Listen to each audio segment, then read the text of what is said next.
mesyuarat khas jawatankuasa bersama antara Menteri Dalam Negeri dan Menteri Sumber Manusia mengenai pengurusan pekerja asing. Dan mesyuarat ini turut dihadiri oleh menteri-menteri, timbalan-timbalan menteri serta pegawai-pegawai kanan yang mewakili kementerian dan agensi yang terlibat secara langsung dalam pengurusan pekerja asing. Secara umumnya, mesyuarat pada hari ini kita buat untuk melaksanakan keputusan Jemaah Menteri. Keputusan bertarikh 7 dan 21 Disember menghendaki supaya penjajaran semula tentang peranan pengurusan pekerja asing dan mempermudahkan semua proses bagi tujuan penggajian pekerja asing di Malaysia ini sampai kepada satu tahap yang tidak mengganggu atau menjejaskan pertumbuhan ekonomi negara pada tahap yang lebih baik, khususnya bagi tahun 2023.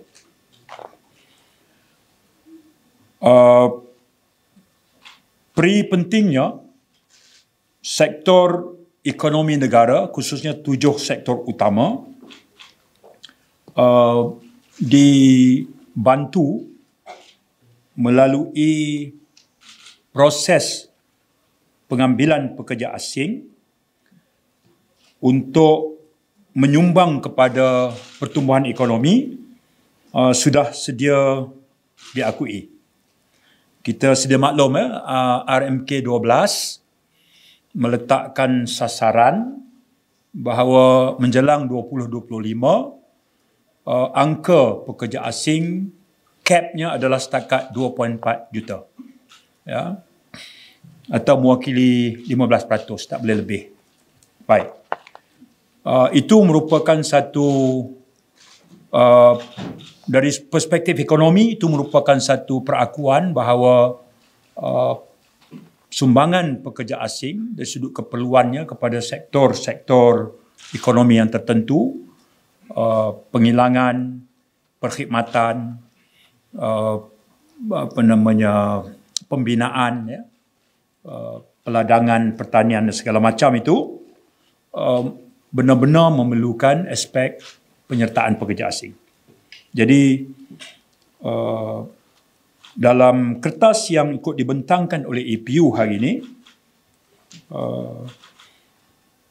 kita menjangkakan bahawa kalau kita permudahkan pengambilan pekerja asing untuk memenuhi keperluan sektor ekonomi tadi, dipermudahkan, dia akan memberikan kesan positif kepada ekonomi negara, khususnya bagi suku pertama tahun ini, sebesar 1% daripada keluaran dalam negara kasar. Sekiranya kita permudahkan, kita percepatkan untuk memenuhi keperluan sektor-sektor utama tadi. I just want to check a few matters. Following up from the questions just now, after the revamp or restructuring of this approval process, how long would it take for an employer to, from this, let's say the application is clean, from the beginning to the end? How long, how many days, months will it take? Nah, kita punya flash, flash yang kita harap menjadi, kita panggil sebagai charter, flash kita. Daripada proses prior approval, majikan mohon kepada KSM, Sumber Manusia, dapat kelulusan kuota, kemudian pemeriksaan medical, kemudian mendapatkan visa, dipanggil VDR, ya, pemeriksaan kesihatan, the whole process. Hari ini kita harap, sekarang ini, kita harap dia akan mengambil kurang daripada 30 hari. Kita harap, ya, itu dah paling dah. Tapi kita melihat ruang untuk tempoh itu dipendekkan juga. Ya, ada ruang. Kita telah kenal pasti. Sebab itu saya sebut tadi, agensi-agensi kawal selia kena mengangkat syur untuk membantu mengurangkan. ada ruangnya. Saya sebut tadi sebagai contoh. Sebelum ini, agensi kawal selia memerlukan pengiklanan dibuat.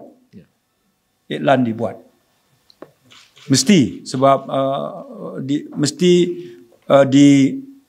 dibuat pengiklanan bahawa sejumlah tenaga kerja diperlukan. Itu akan mengambil masa asalnya 30 hari. Asal sekarang cuma perlu 1 hari. So that process has been taken away. Taken away. For that. Sebagai contoh lah, senarai kita cut off, yang kita do away tu panjang lah. Jadi sidang media jadi panjang. Okay. Tapi biar hasil keputusan itu menjadi bukti yang jelas tentang komitmen kita untuk facilitate. Dari sana kita dah jimat 30 hari. Daripada 30 hari, kita shorten jadi 1 hari. Sebagai contoh ya. Itu antara proses-proses yang kita terangkan dalam carta alir. Ya, flow chart. Lain? Normally berapa tu? Sekarang ni nak kurangkan maksimum 30 hari. Before this, normally berapa hari? Before this, kalau iklan saja 30 hari. Iklan saja. It can be very long. Jadi panjang lah. Now kalau kami kurang less than 30 days, could be 21 days, 14 days, could be secepat mungkin dalam proses sekarang ni. Okay.